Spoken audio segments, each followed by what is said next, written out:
Hi, I'm Chad, and today we're going to compare St. Augustine grass versus Zoysia grass. What grass works best for you? So on the simple overall scheme of things, Zoysia grass is the higher maintenance turf.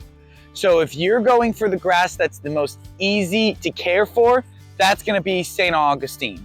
Zoysia is more of the high risk, high reward grass.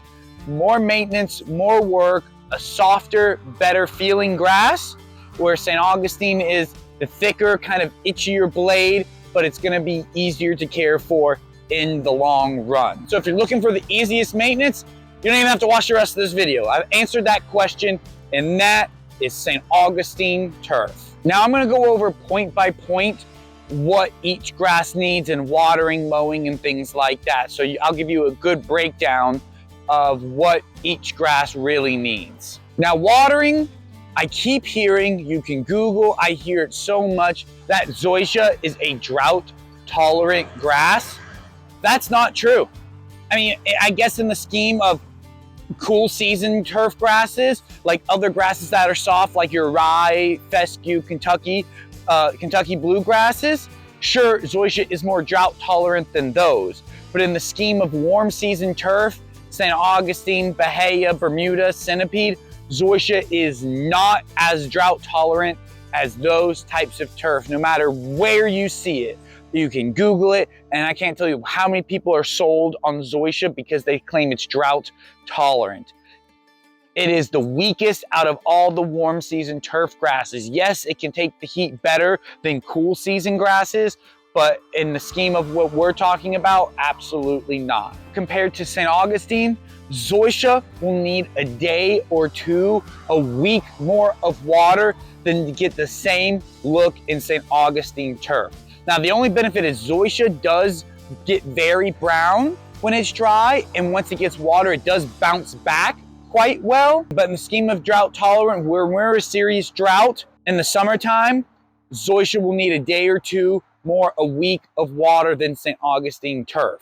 So in the drought tolerant game, St. Augustine turf is going to win that battle. Now, fertilizer. I wouldn't say any is harder to fertilize than the other, but Zoysia is different. And I have a whole video on fertilizing Zoysia grass that'll pop up here, you can check out.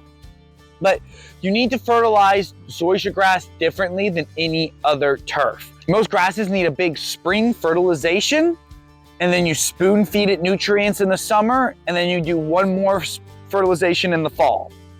That's how most warm season turf grasses are, and that's how you care for St. Augustine, but not Zoysia. Zoysia needs small amounts of fertilizer all growing season long. You don't do a big spring fertilization. And then also when you feed it the same amount of potassium as nitrogen.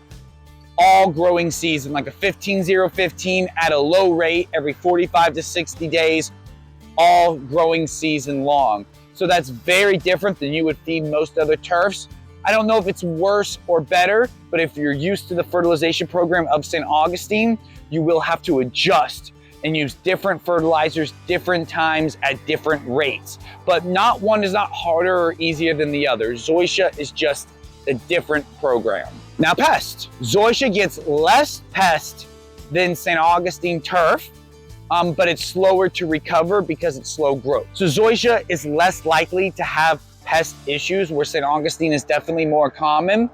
But when Zoysia does get pest issues, the slow growth rate of the Zoysia turf makes it take longer to recover when it does get that pest damage. So I would say on this side, pest-wise, Zoysia is the winner at less likely to get it, which leads into fungus. Zoysia is less likely to get fungus unless it grows very thick and thatchy and is not being dethatched consistently, which is something, again, you have to do in Zoysia. But once you do get fungus, it is slow to recover. Zoysia is less susceptible to fungus than St. Augustine turf, but in the long run, it is slow to recover. So technically in the fungus battle, Zoysia can win this one, but Zoysia is more likely to get fungus than pest. So it's not a big winning scale, but Zoysia does win on that scale. Next is mowing. Zoysia needs to be mowed shorter and more often, and it's less forgiving if you let it get tall because it's so thick. If you miss a mow because you're raining so much or you're out of town, it will be hard to get it back to that height and get a lot of stress because it grows so thick. Where St. Augustine, you will stress the lawn if you cut it when it gets too tall, but it'll be easy to get back to the normal height, where Zoysia will get so thick. So Zoysia is a tougher turf to mow, even though it grows less. It's just an extremely thick turf, so you have to make sure you're on top of mowing when you have Zoysia turf. The next is thatch. This is a big one here. Zoysia gets more thatch and needs to be dethatched every 2 to 3 years, where St. Augustine won't get thatch unless it's over-fertilized, and it has to be over-fertilized for years. But once St. Augustine does get thatch, you can't use a dethatcher. You usually have to resod and replace those areas or apply soil. So this one's kind of an in-between. Problem is most people don't dethatch their Zoysia turf, which they get a lot of thatch in there, and they get fungus issues even worse. So it is higher on the maintenance side, where every 2 to 3 years, you really do need to dethatch your Zoysia. But on the upside, you can dethatch your Zoysia, where if you make mistakes in over-fertilizing your St. Augustine, you can't dethatch it. It's gonna cost you more to replace it. So this is kind of an even scale, but this is where leading to the higher maintenance comes in, because it's another step that you have to take every 2 to 3 years in your Zoysia turf. Now weeds, you can use the same pre and post-emergent herbicides on Zoysia that you can St. Augustine. But now when Zoysia is healthy, it is a thicker grass and should fight off weeds more.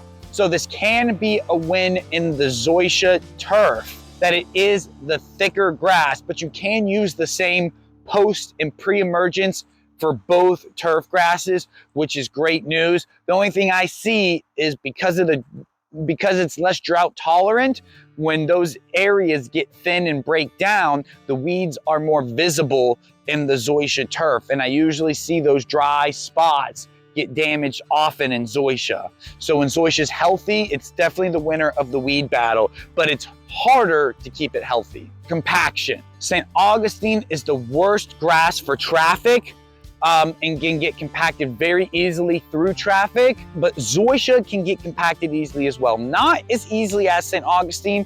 It is a better trafficked turf. I see it get compacted from lots of play from dogs and kids and things like that, especially in the wintertime when it's dormant.